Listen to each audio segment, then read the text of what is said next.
François Barouin, le maire de Troyes, qui est aussi le président des maires de l'Aube, interpelle aujourd'hui l'État. Il demande un fonds de solidarité nationale sans impôt supplémentaire.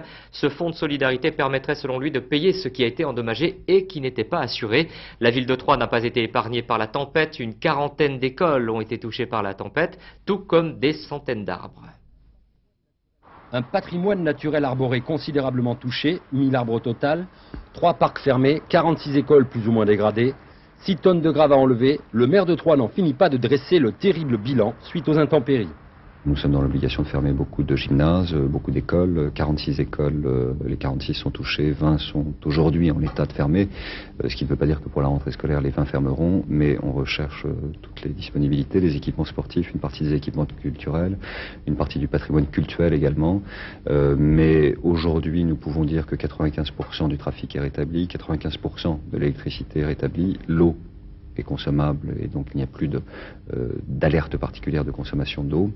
Tout cela est en train d'être chiffré. La première évaluation qu'on peut faire sur tout ce qui n'est pas assurable, c'est-à-dire les arbres, est d'environ de 20 millions de francs, rien que pour la ville de Troyes.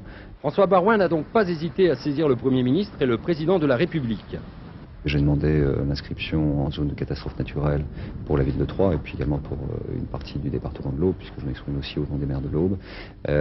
Si ça ne suffit pas, ce qui est possible et ce qui est probable, je souhaite également que le gouvernement prenne les dispositions sans faire appel à l'impôt, en puisant dans les caisses de l'État pour la mise en place d'un fonds de solidarité nationale qui puisse servir à indemniser tout ce qui n'était pas assurable. Rappelons qu'une antenne d'information et d'orientation est à la disposition des habitants au service vie quotidienne de quartier à la mairie.